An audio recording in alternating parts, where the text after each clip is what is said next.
എല്ലാ വർഷവും സെപ്റ്റംബർ മാസത്തെ അവസാനത്തെ ശനിയാഴ്ച, അത് മൂന്നാമത്തെ ശനിയാഴ്ച, അതായത് ഇതിപ്പോൾ സെപ്റ്റംബർ 20 ശനിയാഴ്ച, ആഗോളതലത്തിൽ തന്നെ ഐക്യരാഷ്ട്രസഭയുടെ ആഹ്വാനപ്രകാരം എല്ലാ തീരങ്ങളിലും സ്വച്ഛ തീരതം സുരക്ഷിത സമുദ്രം എന്ന നിലയിൽ പ്രവർത്തനങ്ങൾ നടക്കാറുണ്ട്. ഭാരതത്തിലും ഇന്ന് വലിയ പ്രോഗ്രാമുകളാണ് എല്ലാ സ്ഥലത്തും നടക്കുന്നത്. കേരളത്തിൽ അതിൻ്റെ ഒരു സംഘാടക സമിതിയായിട്ട് ബന്ധപ്പെടുത്തിയിട്ടൊക്കെ ഈ പരിസ്ഥിതി രംഗത്ത് നിൽക്കുന്ന ആളെന്നുള്ള നിലയിൽ ഞാനും അതിനകത്തുണ്ടായിരുന്നു. ഇന്ന് തിരുവനന്തപുരത്ത് ശംഖുമുഖത്ത് അതിൻ്റെ വലിയ പരിപാടി നടന്നു. കേരളത്തിൽ 120ഓളം ബീച്ചുകളിൽ ഇന്ന് പ്രവർത്തനങ്ങൾ നടക്കുന്നുണ്ട്. പരിസ്ഥിതി സംഘടനകൾ, സാമൂഹ്യ പ്രവർത്തകർ, സന്നദ്ധ സംഘടനകൾ, സർക്കാർ സ്ഥാപനങ്ങൾ, വിദ്യാഭ്യാസ സ്ഥാപനങ്ങൾ, സാംസ്കാരിക സംഘടനകൾ, ധാരാളം പേര് അതിനകത്ത് പങ്കെടുക്കും. അതുപോലെ ക്ലീൻ കോസ്റ്റ് സേഫ് സീ എന്നുള്ളതാണ്. സുരക്ഷിത തീരം അല്ലെങ്കിൽ ശുചിത്വ തീരം, സുരക്ഷിതമായ സമുദ്രം. അന്താരാഷ്ട്ര സമുദ്ര ശുചീകരണ ദിനമാണെന്ന്.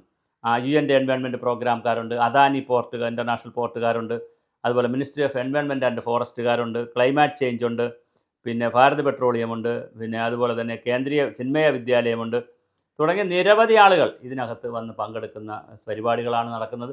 നമ്മുടെ സമുദ്രത്തെ സംബന്ധിച്ചിടത്തോളം, നമ്മുടെയല്ല, മൊത്തത്തിൽ ഭൂമിയിൽ 4-ൽ 3 ഭാഗവും സമുദ്രമാണ്, ഒരു ഭാഗം മാത്രമേ കരയുള്ളൂ. നമുക്ക് തരുന്ന ഓക്സിജൻ്റെ ഒരു 70 മുതൽ 75% കിട്ടുന്നത് കടലിൽ നിന്നാണ്. നമ്മുടെ എക്കോണമിയുടെ 25 മുതൽ ബ്ലൂ എക്കോണമിയുടെ 25 മുതൽ 40% വരെ കടൽ വിഭവങ്ങൾ കൊണ്ടാണ് നിർവഹിക്കുന്നത്. 2050 ഇങ്ങനെയാണ് പോകുന്നതെങ്കിൽ 2050 50-50, അതായത് 50% പ്ലാസ്റ്റിക്കും 50% മത്സ്യസമ്പത്ത് എന്നുള്ള നിലയിൽ എത്ര മത്സ്യസമ്പത്തുണ്ടോ അതിന് തുല്യമായ പ്ലാസ്റ്റിക്കും മൈക്രോ പ്ലാസ്റ്റിക്കും കടലിലെത്തുമെന്നാണ് അറിയുന്നത്. അങ്ങനെ ആകുമ്പോൾ അത് വലിയ വിവാദത്തിലേക്ക് പോകാം. മനുഷ്യൻ്റെ ഭക്ഷ്യവസ്തുവായിട്ടുള്ള മത്സ്യങ്ങൾ വഴി, മത്സ്യവിഭവങ്ങൾ വഴി അത് തീർച്ചയായിട്ടും മനുഷ്യൻ്റെ ശരീരത്തിൽ കിടക്കാനുള്ള സാധ്യതയൊക്കെ വളരെ വലുതാണ് എന്ന് വിചാരിച്ച് നമ്മൾ കടൽ തീരത്തുള്ള ആളുകളെയോ മത്സ്യത്തൊഴിലാളികളെയോ ഭീഷണിപ്പെടുത്തുകയോ അല്ലെങ്കിൽ ഭീതിപ്പെടുത്തുകയോ ഇനി ആരും മത്സ്യം കഴിക്കരുതെന്ന് പറയാനും പറ്റത്തില്ല. അപ്പോൾ സ്വാഭാവികമായിട്ടും ഇത് വളരെ ഒരു സംഘർഷഭരിതമായ ഒരു പാരിസ്ഥിതിക വിഷയമാണ്. മനുഷ്യ സമുദ്ര ഇടപെടലുകളുടെ ഒരു ഫ്രഞ്ച് പരിപാടിയുണ്ട്, സോണൽ പരിപാടിയുണ്ട്. അപ്പോൾ തീർച്ചയായിട്ടും ഇത് വളരെ ഗൗരവതരമായൊരു വിഷയമാണ്. നമ്മുടെ കടൽ തീരമെല്ലാം വളരെ ശോചനീയ അവസ്ഥയിലേക്ക് പോകും.